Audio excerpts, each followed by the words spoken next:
So we're going to record this session. Thank you so much. So again, my name is Heather. I'm a licensed clinical social worker with behavioral health integration in pediatric primary care. And thank you for joining us today on what I'm sure is a busy Friday afternoon for all of you. On this topic that I'm sure a lot of you, it's important to so many of us, which is managing pediatric agitation and aggression in the emergency department.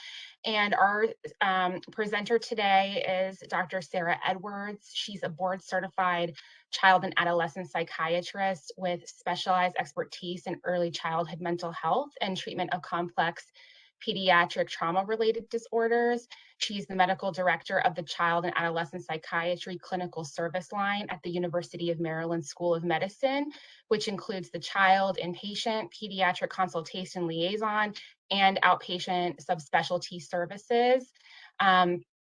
She has presented and authored many papers and manuscripts on the topics of using telepsychiatry in school mental health, on interprofessional models to screen and treat hospitalized youth. And some of her interests are regarding integrated pediatric care, interprofessional training, pediatric delirium, and youth suicide screening and prevention. And I could probably say so much more about Dr. Edwards, but I will give the floor to her at this time. So thank you so much. And Dr. Edwards, thank you so much for taking the time. Oh, absolutely. My pleasure. And I'm a little embarrassed. I wanted to say stop reading, but thank you. That was a very kind introduction. Usually I'm pretty simple. I'm Sarah Edwards. I'm a child psychiatrist and I'm at University of Maryland. I'm really honored to be working as part of the BHIPP team. I recently started doing some of this work. I guess it's been about 2 years now, and it's just such a great program. So I'm thrilled to be able to present this afternoon. So with that, let me go ahead and share so to get the presentation going. Hopefully throughout the whole pandemic, this should work, but let me see. Let's see here.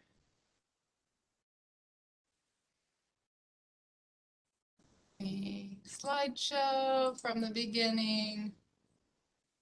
Now I have to flip it though, because you guys are seeing like this side, right? Okay. Swap.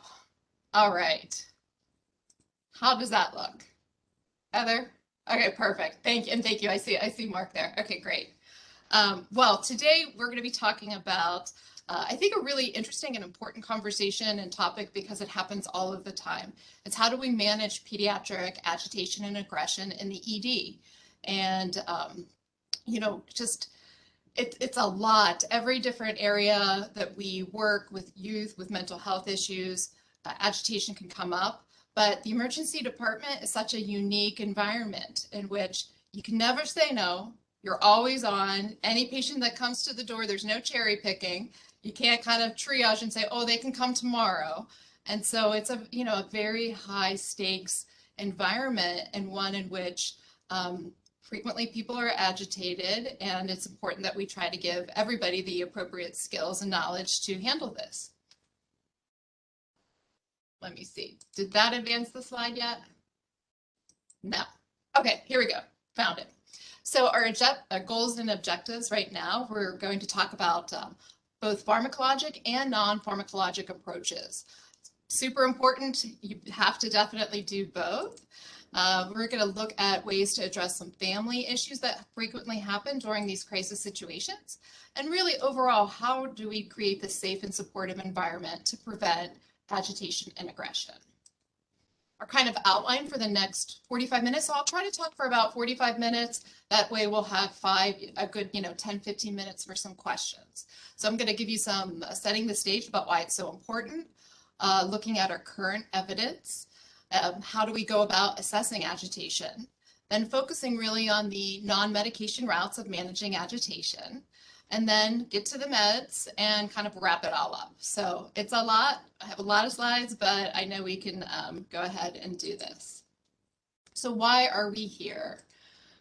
Well, I'm probably preaching to the choir. I haven't been able to see the chat, but I saw the few introductions already. It seems like many of you are in behavioral health, mental health services and care areas. And so this is not a surprise, but 1 in 5 US children have a diagnosable mental health disorder, and 20% of those with that disorder will receive specialized care from a provider. We have lots of barriers to pediatric mental health care. There's still stigma. We know that there is, reluctance sometimes just in general to seek professional help. And then even when parents make that challenging decision, like, okay, we need help, we know that there are not enough providers to meet the demand, long wait list, lack of insurance, coverage issues. So many, many reasons, many barriers. And that's why we have the BHIPP program, right? To help other types of providers be able to reach out and to be able to manage some pediatric mental health care issues. I think right now, latest statistics for child psychiatrists, I think we have about 8,300, and we need estimates close to at least 20, if not 30,000. So it takes a long time to train people and individuals, and so that's why we want to, be able to have great programs like BHIPP to get lots of individuals involved. What's our current state? So we already know that a large percentage of kids have mental health issues, and with the pandemic, we have been hit hard. This year, our nation's leading experts, so our professional organizations in child psychiatry, pediatrics, and the Surgeon General has really made a statement declaring a state of emergency in our children's mental health because we have increased rates of depression, anxiety, suicidality. Right now, the latest statistic is, suicide is the second leading cause of death for youth ages 10 to 21. That's huge, and that was before the pandemic. And now with the pandemic rates, we have kids, a staggering amount of youth who are losing caregivers and parents to COVID. So this was from a paper in October. 167,000 children already have lost a parent. So by now, I'm sure that's closer to like 180,000. So the long-term impact is going to be great. But what does that mean for you working in emergency rooms and crisis areas? More pediatric patients coming to the ED and more pediatric patients coming with behavioral health concerns. Of the youth who present to the ED, usually about close to 10% will require some sort of restraint. I'd like to just kind of frame everything through a vignette. So I'll say this just really quickly, and then I'll be able to reference this as we learn other things. So Destiny's 15, and she's living with her mother and her siblings. She has to call the police one night because Destiny had a violent outburst when her mother said, nope, you can't go see the friends on a school night. So she went into this rage and she started screaming, throwing things around, locked herself into the bathroom, made a comment, I wish I'd never been born. So when the police arrived, she seemed a little withdrawn and did not make eye contact, kind of generally non-responsive, and is taken to the ED. She doesn't have an extensive history, no history of medical or mental health treatment, nor does she have a history of suicidal ideation or behaviors. So although initially calm, all of a sudden they had been triaged, they've been roomed, initially calm, then all of a sudden loud yelling starts happening, it erupts, and Destiny and her mother are screaming at each other. She starts kicking and swinging her arms at security, knocks over equipment, and tries to bolt out the emergency room. And so security bring her back, have to hold her down, and give her an IM medication. So for most of us who have experience working in the ED, this is a common scenario. This is not uncommon in any way. So I'll be, again, referencing that case as I go through the different ways of de-escalating and kind of trying to pull that in. I do, before I move on, want to make sure that we kind of have that shared language. And so what is really the definition of agitation? So agitation is this acute behavioral health emergency. Agitation can present in a wide spectrum, from restlessness to combativeness. And the best way to intervene is early as possible and before symptoms progress. Another statistic here is 1.7 million medical room visits every year involve agitated patients. So we know it's happening a lot, and we want to have best practices to deal with it. So speaking of which, what is the current evidence on treating agitation, pediatric agitation in the emergency room? Well, I can sum it up. There's not a lot. So there's little literature to guide us in our management of of these patients. There's no randomized clinical trials specifically in looking at agitation in a pediatric ED. Most of our review articles are really inspired by consensus guidelines that were written for adults with agitation. The literature that's out there, again, no RCTs, but it's more like case controlled, retrospective, case studies, case reports. And so the quality of the literature isn't as great either. So there's a small number of studies, and they really are looking, though, at the PRN medications that are used in agitation in different areas, like the inpatient psych unit. So I'm just going to point out that one study that this is back in the 80s, but it's such an important framework, is that they did a study and they compared. So it was a random controlled study looking, this was agitation on an inpatient unit.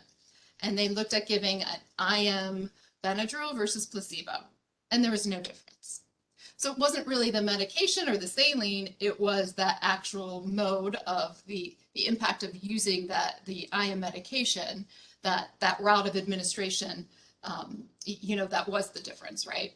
So we always say that we don't know a lot. So it's also important, I will be saying this over throughout the course of the next 30 minutes, but it's really important to remember when we're talking about these medications for youth, the pharmacokinetics of PRNs, of medications, of all of our medications, have not been well defined in children. So it's different from how these medications work in adults and how they work in children. And that's important to remember. The other thing that's important to remember is that the pharmacokinetics of the medication absorption is not that, the way in which it really works, any medication that you give PO will probably take about 60 minutes before it kicks in. And even the IM, 30 minutes, 60 minutes. So it's really important to understand in the heat of the moment, it's like, it's not working, but just the medication, what the body does to this medication, the pharmacokinetics, the way that it's starting to kick in, it will take that time. So we better have other tools to be utilizing and dealing with the non-medication ways in addition to the medication if it's needed. So what's actually FDA approved? Well, for agitation and aggression in pediatrics, here are the 4 medications. And there's specifically, I put this up because it kind of gives everyone a little bit of a chuckle. So the most recent were Risperdal and Abilify. So those are antipsychotic medications for irritability and autism spectrum disorder. But the ones that we use a lot for an agitation in the emergency department, Haldol. So it does have an FDA indication for hyperactive behavior and ages 3 through 12. And then Thorazine is for, quote, severe behavior disorders. It's kind of funny because it's for 6 months to 12 years of age. I don't know what 6-month-old has severe behavior disorder, but at that time, this, FDA had given the indications way back when. So just to frame that, this is all we currently have that truly has an FDA approved indication for agitation or aggression. Another really important point is the difference between an as-needed PRN medication and a chemical restraint. So PRN, we want to help calm the child so that they can participate in therapeutic activities. We don't want to zonk them so that they're sleeping for the rest of the shift, right? In some ways, that's kind of nice. We understand that. But then that is really just a chemical restraint. So the point is to never incapacitate. The point is to really calm them to be able to participate in activities. And sometimes we kind of lose track of that a little bit. So the adult guidelines came out first, and because all of the literature has been around a lot of adult psychiatric conditions and agitations. So back in 2012, the Western Journal of Emergency Medicine came out with kind of our gold standard guidelines called the Beta guidelines. And most of the main points as far as utilizing verbal de-escalation, medications, and environmental changes, it still holds true today. But these were never specifically meant for children. And, many of the things like the verbal de-escalation stuff does apply to children and youth, but we really in pediatrics never had our own guidelines. Until a couple of years ago, 2019, some colleagues through ACAP came together and came up with the Beta guidelines for youth. And the group was really worried. This came out of a lot of concern across the country that we started seeing trends about using ketamine, and there were some respiratory complications, opioids, and not for pain, but to try to control disruptive behaviors. And so we were noticing in the professional organization these trends. And so, thought, well, what is the current literature and how can we help kind of come up with some consensus guidelines? So about 15 experts in the field came together, and they were all they're working in the emergency departments, child psychiatrists, many of them triple boarded, so they were also pediatricians. And they gathered together and they did a Delphi methodology to really help reduce the bias. So they collected any sort of agitation algorithms, guidelines from across the country, all the emergency departments, and they blinded them. And they went through this series of iterative questions, kind of getting around like, what do you think about, how do you think about cases? What medications do you use? What concerns do you have about different medications? And then the lead author here, Ruth, she was the non-voting member. So then they would vote on these guidelines, and that's how they came up with them. Now, if you're thinking the guidelines are very specific, like give this medication, this is the one medication that's the winning med. If not, wait 30 minutes, give this next wonderful medication. It's not. What it really is helping us do is synthesize and giving a framework of how do you think about agitation. So the main point of these guidelines, and I will be echoing it, is we have to understand the etiology of agitation. We got to go back and figure out what is causing it. And I will be the broken record, but remember, we want to help calm people to participate in treatment, not do a chemical restraint. These are important from the adult beta guidelines that I think gives a good framework. Main objectives: we want to ensure safety of others and patients and staff in the area, avoid seclusion and restraint, help the patient really start to regain control of emotions and distress. And we want to avoid any sort of coercive negative interventions that might escalate the agitation. And it's everybody's priority: patient, family, staff, safety, a top priority, and that includes all of us. So super important is the concept of a team. So successful management of aggressive behavior in the ED is really this team effort relying on a commitment for everybody to be proactive and problem solving and working together.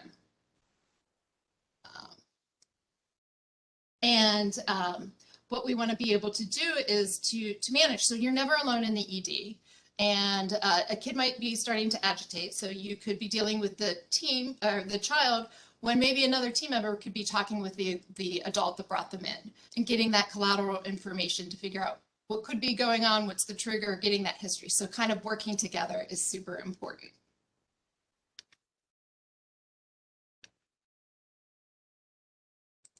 Sorry, having a moment flipping it through. There we go.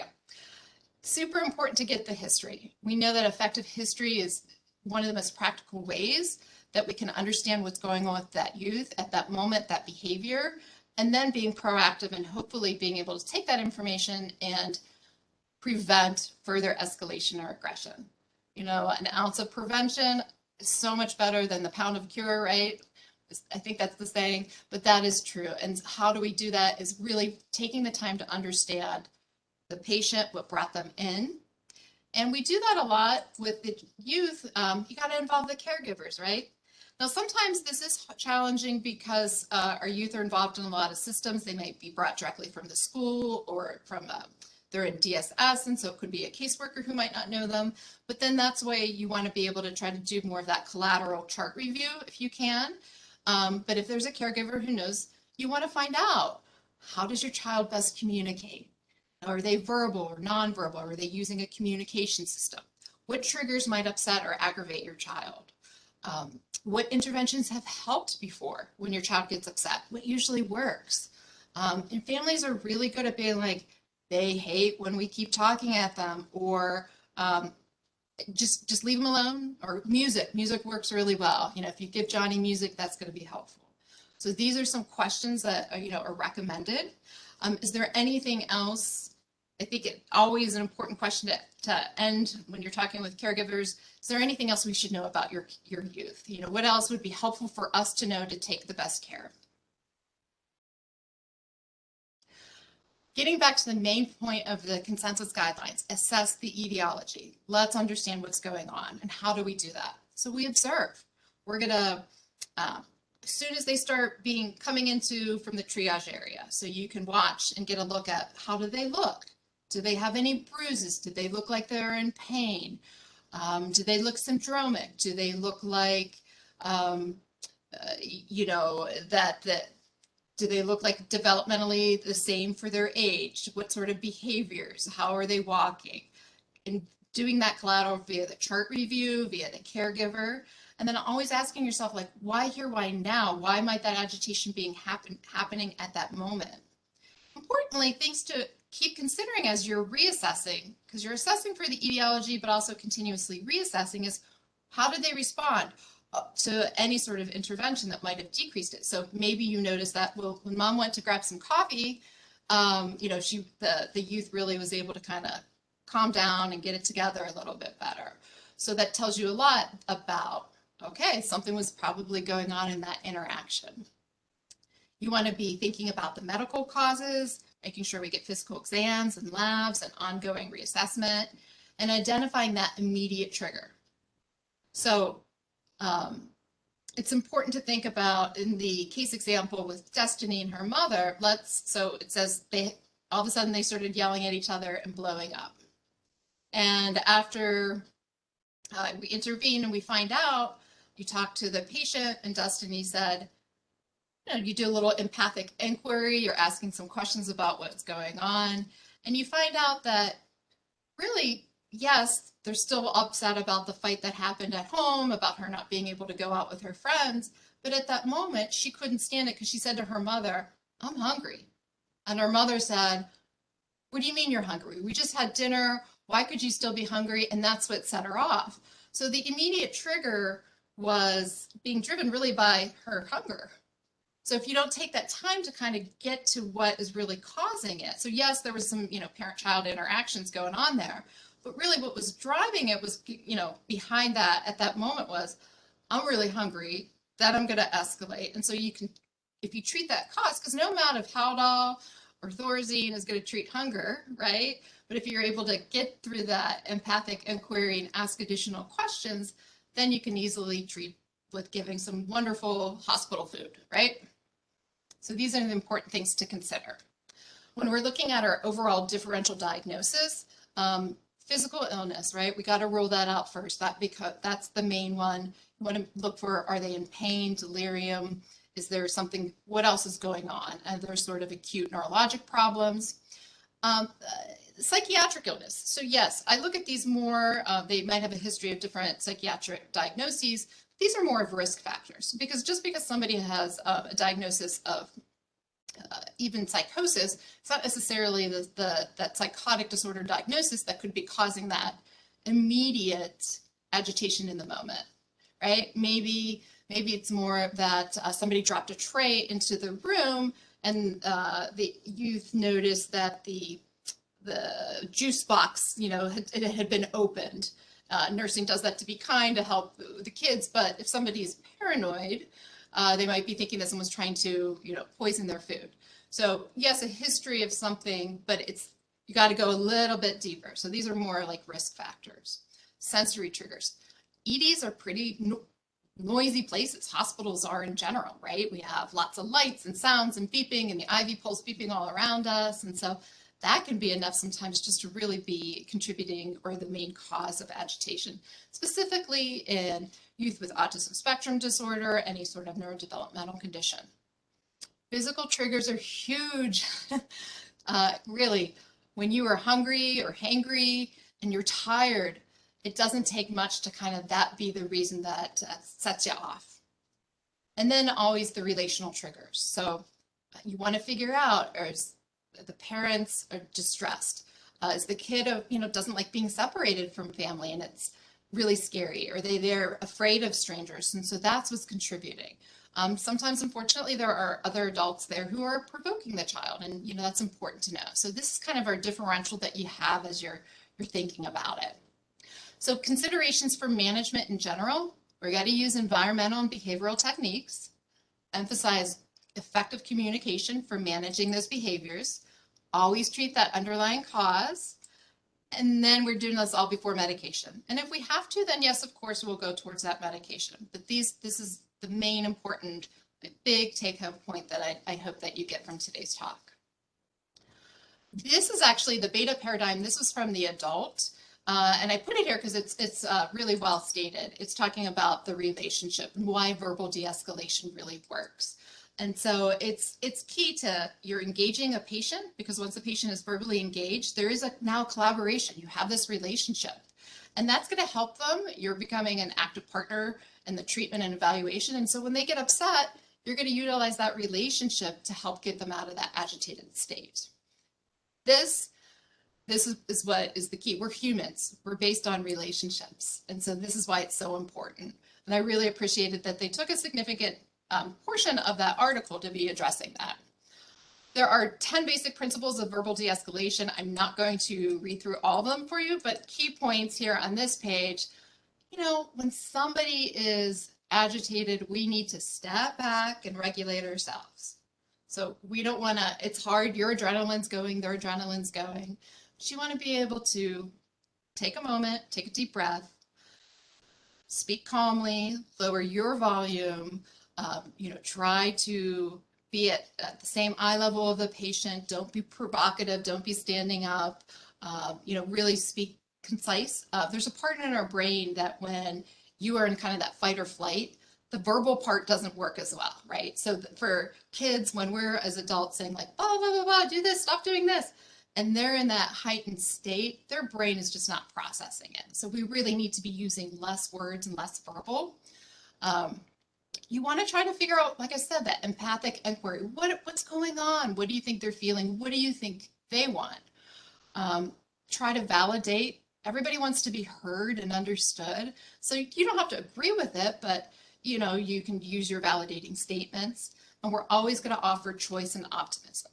Okay, so that's really important. And I'll give you some more examples as we're going along here. So, thinking about like, do they need something to eat or drink? A chance to talk. Quiet place, which can be hard in the ED, but sometimes you can, dim the lights and close the curtain and really be able to be creative about that. I borrowed this slide from, he's a child psychiatrist at CHOP, Children's Hospital of Philadelphia. When I was telling you the example about the language part, I like what he was getting at here, which is, using one-step directions. Sometimes I think in our field of being mental health or behavioral health professionals and so forth, we use a lot of words at times. And he gave some really good examples. So instead of saying something like, just say, open your mouth. Instead of saying, open your mouth nice and wide, sit here. Instead of saying, why don't you sit here on this table? And that is just, it's concrete, it's direct, and it really helps during that time when their brain has kind of shut down and can't take in a lot of language. So you guys will have access to these, and I just wanted to kind of put them in to give some more examples. The only way we get better at doing these things are really to practice, and so hopefully you'll be able to reference it later. Another great thing is about choices. So I told you about verbal de-escalation, wanting to give choice and control. And so you want to give that infrastructure and the right choices. So if you want them to eat, you say, okay, what are you having first? Carrots or applesauce? Okay, am I going to take the blood from the left arm or the right arm? Not, it's, do you want to go to therapy, or it's time to go to therapy? It's, what socks are you going to wear to therapy? Your orange socks or your black socks? Oh, x-ray? Do you want to walk to the x-ray? Do you want to take a fun ride in the wheelchair? So you're getting what you want, but they're getting a choice. And so it's giving them control over what is really not a very secure, controlling situation for them. To be in an emergency department, most of you who are brought in don't want to be there.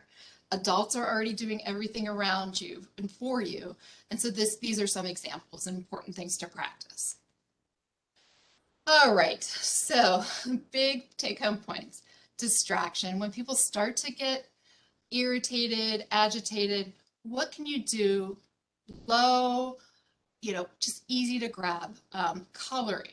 It works really, really well. You can print out coloring pages. You don't need to be in a special pediatric ED. If you're in a regular ED in a different setting, coloring pages, markers, it's even, they have lots of cool adult coloring stuff now. And that's an easy, cheap way. We have access to that. If you don't even have access to crayons, somebody has pens around. They can color stuff in with pens. Some EDs definitely have TVs, they have iPads, they have laptops, and that's great. You can be able to utilize that as well. But these are ways to distract, to give a sense. You could say, do you want to color? Or do you want to color this paper or that paper? And again, giving that control and option. Now back to kind of those basic human functions that we all need, food. So some of the best PRNs really about food. Now, I love goldfish crackers. I don't have stock in Pepperidge Farms, but there's something about like the salt and the color and they're fun. And I think that, all kids really like goldfish crackers and a lot of EDs and hospitals have them. If they don't, then they definitely always have the graham crackers, right? The little package of two squares of graham crackers are always readily available. So to ask, do you want a graham cracker before I talk to you or after I talk with you? Are you hungry? And just these are ways to avoid, to be proactive and avoid. And not to mention, some of the techniques that we learn in general about, it's an engagement tool and it's being nurturing. And everybody likes to be nurtured and feel well taken care of. And food is one of those, in our society, it's a way of being able to do that. And then if we're really lucky, your ED might have like Lorna Doones, right? At least in our hospital we do.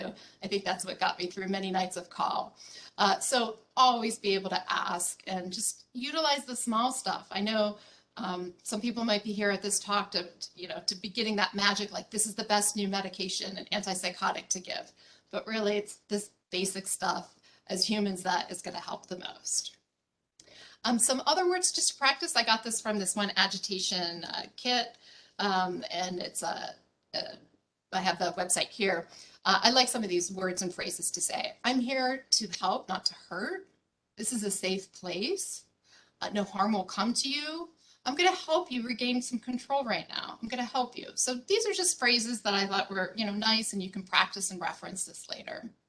In general, we got to change our strategies at times, right? So we're really going to be talking about explaining that team-based approach. And if we can do team-based history taking, that would be fantastic. Do you know how sick patients are of telling their same story over and over and over and over and over again? I mean, it's just not very sensitive to the situation. First of all, they're telling you probably painful information and things, and they have to keep repeating it. So that in it of itself can cause agitation sometimes. So if you can go in there with the doctor as they're finishing up doing an exam and the social workers at the same time, and you can get some of that history together, that would be helpful for the patient. Patients, everybody wants to know. The ED takes a long time. So if we can give some very clear explanations of what the timeline is. This is going to happen next. Then this person's going to come in, and then if you have time, stop it and be like, hey, I know I'm just checking on you. It's still been a long wait. The doctor's going to be coming over as soon as he's done with the other patient. Frequent updates. We all feel better if we have that information with lots of frequent updates. When you're getting that history, if they have home medications, please order them. That's really important. And so these are just some of the changes that sometimes in a busy ED, got a lot going on down there, definitely we want to be considering. Huge point about communication. Unfortunately, frequently we're hospitals are 24/7 places, right? So lots of shift changes and lots of different workers. So I'm sometimes amazed. I think I'm giving like the best sign out and the person has received and they tell it back to me and I'm like, okay, yes, we are all on the same page. And then things still fall through the cracks, right? So it's really important that we try to give great communication about specific patient's needs. So an example of this is like a family tells you, hold on here, my child has autism and is going to do better if you give a warning before you walk in.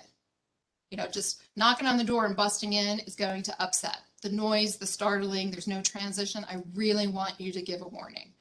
So that's great. I'm the resident. I take down that information.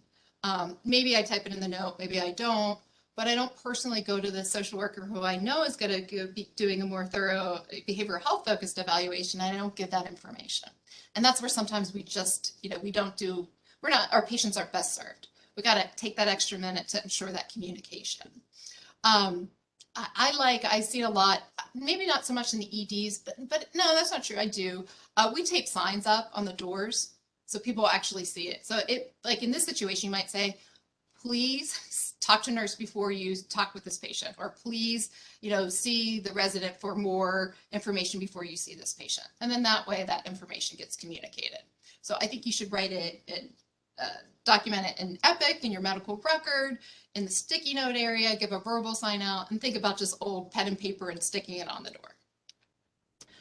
I've talked a lot about already kind of, how chaotic and loud and the whole environment can be. So trying to dim the lights, asking, some people like bright lights and loud music or loud TV, and that's fine, but asking what is their comfort level, because that will help de-escalate and really avoid if somebody's starting to get a little bit upset. So you want to minimize noise, unnecessary activity, or people in the rooms when possible. I had mentioned before about family tips, and so same thing's going to apply. Kids are stressed during the situation and parents are stressed. And so parents also need to be heard and validated. If there's tension, sometimes, you say, hey, it's a great time for you to go grab a cup of coffee. We'll get back to you. Parents really do. This is super, super anxiety provoking and stressful. And so to spend that extra 5 minutes just listening to the parents, sometimes they need to really vet and get it, and let their story be told. And we need to help listen for that. Families also like all the environmental different things that we do. So sometimes they are getting a little agitated if it's too loud or the lights are too bright. They're also hungry. So offering snacks to the families. Would you like some juice? Are you doing okay? Oh, it's cold in here. Would you like that? Do you need a blanket? I can grab you one while I'm grabbing him one too. Those are the things to think about. All right, so here are all of we had the environmental, the psychological, and behavioral interventions that were not medication related. And I'm gonna now, these are great. And so lots of benefits to doing this, right? We know that it's gonna take less time if you're proactive. There's less injury if you're able to actually, talk to somebody and you're not holding them down to give medications. And importantly, you're going to decrease the length of time that somebody's in your ED. And let's pretend they are transferring to an inpatient unit, if they're receiving lots of PRN medications and lots of IM medications, facilities, I play it on both sides, so I know the game. We say like, oh, they're not ready to come yet. They're too agitated still. And so if you're able to do all this, these are just some of the obvious benefits to avoiding lots of medications and seclusion and restraint at the same time. Okay. But what happens when it fails? We know that sometimes it does fail, right? So we got to figure out what is the etiology that's driving, because that's going to drive your medication choice. You're going to treat the cause of the agitation, and we're going to keep saying that it should be therapeutic and not a chemical restraint. These are great. So the guidelines that all of the medication that I'll be discussing from this moving forward are from those consensus guidelines that I mentioned, the beta guidelines, the child ones. We're going to use medications, but we're always going to use it in concert with the non-pharmacologic, because an hour to wait for a PO PRN is a little bit long. You better be doing something else. Even an IM, 30 minutes is a long time. Even 15 minutes can be a really long time. Medication choice should be really based on that use history. What's their diagnosis? What medications are they using? What are their current meds? We're always going to try to give, if you have to give meds, you want to give it by mouth first before giving an IM. If they happen to, for whatever reason, have IV access, then use the IV. That's easier because it's going to be absorbed faster. Choice of medication really depends on your setting and institution as well. So I don't want to minimize that. Every institution is going to have a different formulary, comfort level. But if we take the time to figure out what is the cause of the etiology, that's going to get us out of just using Haldol, because that's the only thing I trained with Haldol, and that's the only thing I've ever known to do, right? So yes, it's true that you might not have other medications on your formulary, and that'll help drive kind of your choice, but really your choice is also going to involve understanding that etiology. And we're going to calm them down to participate in therapeutic activities. We're not going to excessively sedate them. So when you look at more considerations, we break them down into that medication, patient, and system factors. And I pretty much have already said them, but just to highlight a few more, what do you actually have? And what does the nursing staff have in the Pyxis? So they might have it on formulary, but if it's going to take 15 minutes to place the order and for the pharmacist to kind of drop it off, that's not as helpful. So it's like, what do they have and what do they have easily available? Duration, medication onset.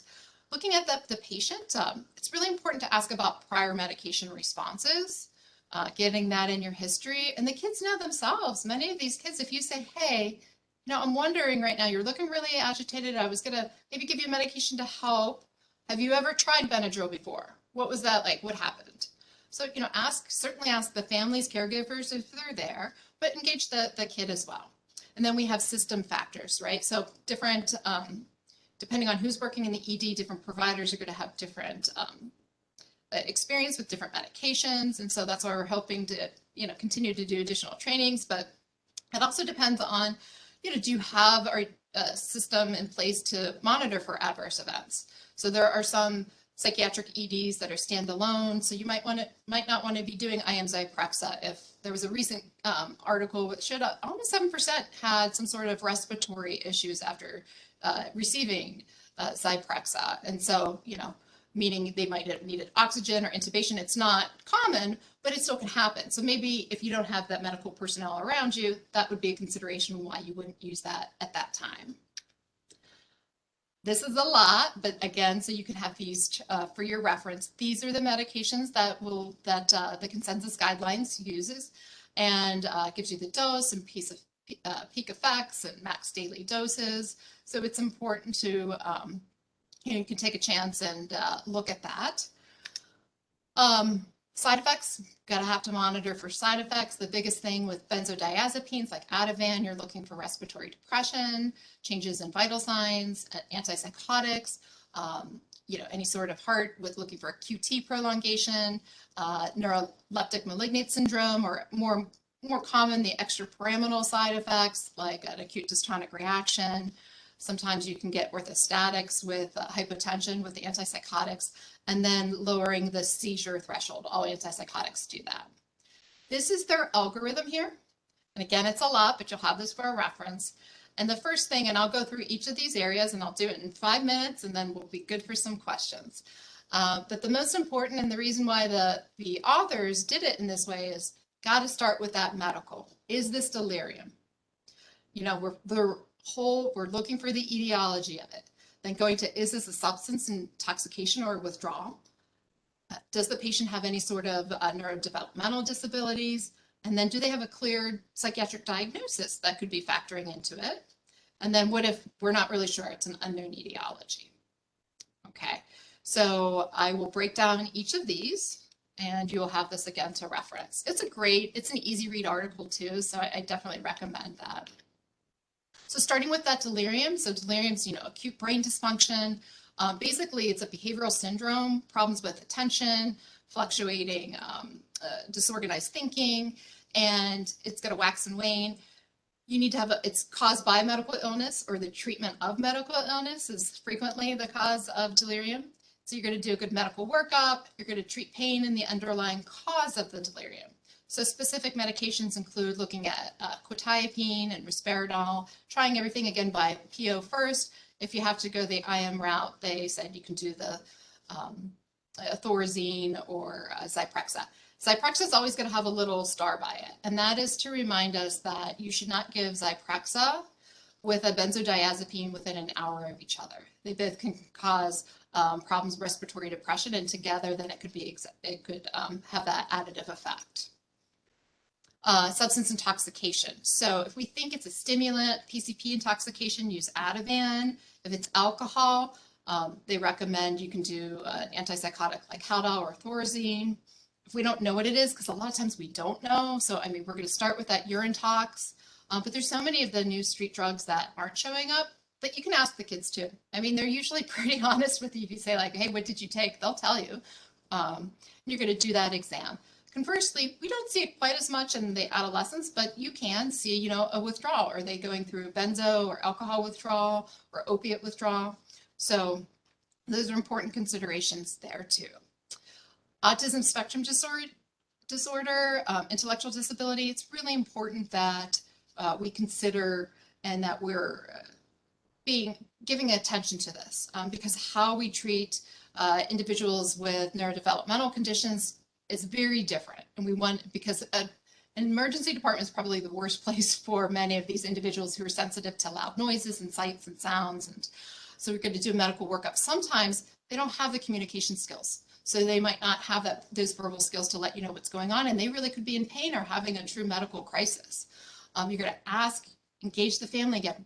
Tell me about your child. How do they best communicate? What's going to help them? What's going to soothe them at this time?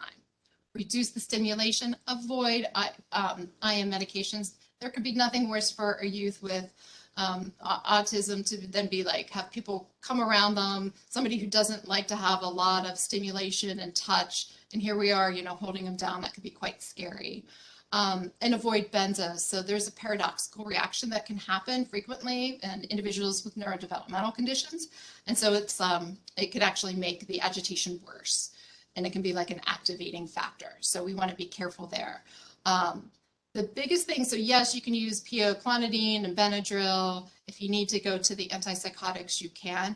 But the biggest thing is, once agitated, we have to back up and stop talking and move away. In preparation for this talk, I had attended the ACAP, our annual conferences in October. And so I went to several seminars on agitation as well as neurodevelopmental conditions, and similar guidelines are being established right now by some of the experts.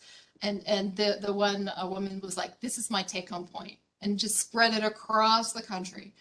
Once a youth with autism is agitated, stop talking. And that's not naturally what we do, right? Because we want to, like, it's code green, we jump on in, we get to the behaviors, we want to be there, what's going on, how can I help, what's happening? We talk. And they're like, stop talking and move back. And so I was like, okay, I'll make sure that I'll do my job and spread that information. You might see catatonic behaviors, catatonia, so it's important to consider that in your differential. Treatment is Ativan. Any sort of anxiety, trauma, PTSD, do a medical workup. But the consensus guidelines say, you know, you can use Ativan, clonidine. If you have to go the route of antipsychotics, you can. And that chart that I had before, you know, gives you this information and puts it there. Kids who might have oppositional behaviors or conduct behaviors, focusing on making sure we have clear limits and expectations and effective communication. PO, really, Ativan, Thorazine, Risperdal. If you have to do the IMs, you can do Thorazine or kind of your Haldol, Ativan combination. Mania and psychosis is not too common and extremely rare in young children, you know, younger than 12. You're going to get it with your older adolescents, sometimes your first episodes. Get that medical workup in. Really, really important. And then you can do the PO, Risperdal, IM, same thing, the Thorazine or Haldol.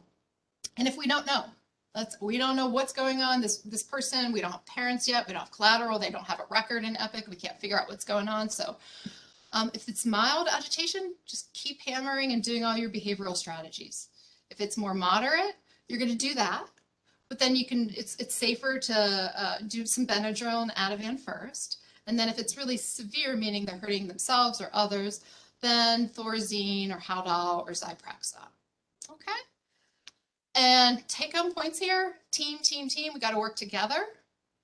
Non-medication stuff is really, really important. We have to determine that etiology. And you have to do, once we know you need meds, you still have to do the non-pharmacological stuff, because it's going to take, the pharmacokinetics drives it, that it'll take a good 30 to 60 minutes while we're waiting for those medications to do their job. Reevaluate. So you're observing how do they respond to your interventions, and you're going to continue to, you know, do that feedback loop, and that'll drive your next points. So with that, I think I'm supposed to have Heather remind us about the Children's Mental Health Matters campaign. Do you want to say anything about that, Heather? And then we can open up for questions for the last couple of minutes. Sure, thank you so much. Sure. And please put your questions in the chat, or we can also unmute for a bit.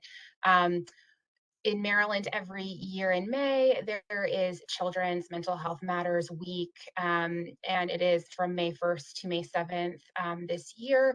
And we're inviting you, BHIPP is one of the partners of this campaign, to become a community champion, and there are links to a website and their campaign coordinator to sign up.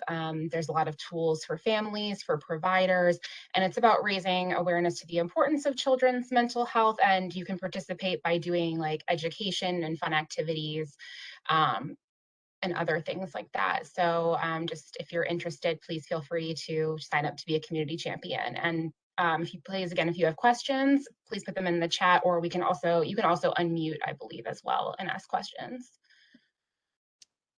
Great. I'm going to stop sharing so I can see people or the chat. Okay. Heather, I don't know if there are questions in the chat right now. Or also, people, please feel free just to unmute yourself too. The chat, I don't think I see anything, unless Rebecca, you've seen anything. But if someone has a question, feel free to unmute as well.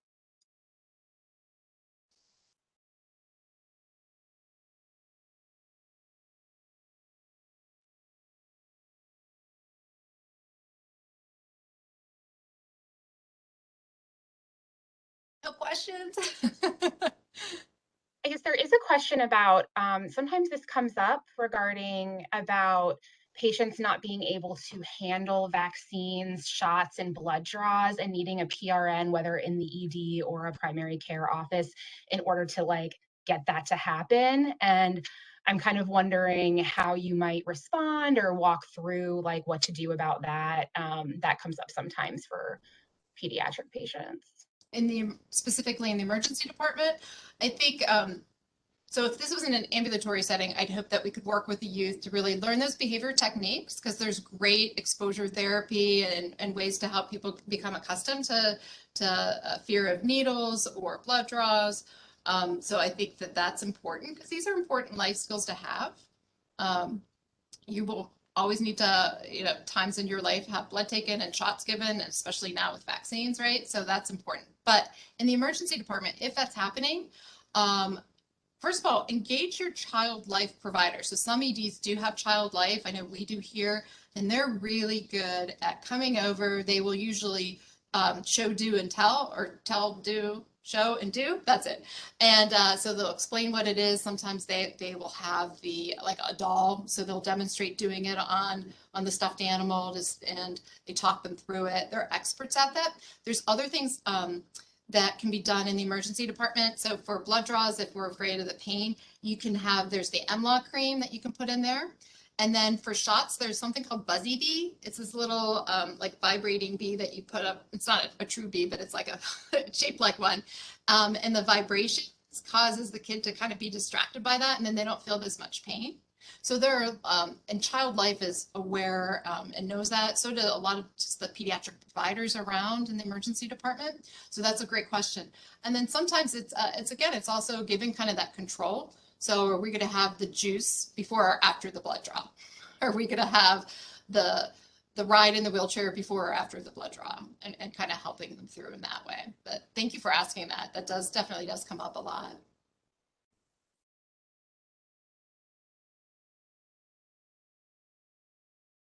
Thank you.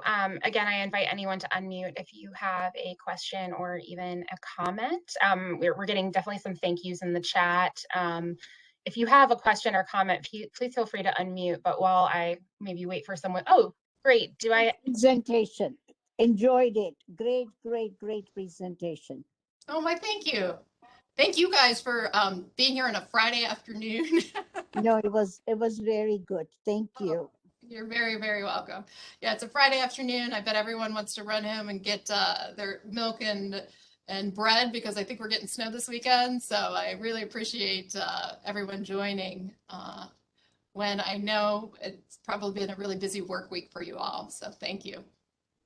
Yes, thank you, everybody. And I hope folks saw it in the chat. We do have an evaluation survey, and in order to get a CEU, you do have to complete that. We will email everyone in case you miss it, but in case you want to do it now, before or once we exit this. But again, we do have 6 minutes left. So if anybody has any comments or questions, please feel free to put them in the chat or unmute.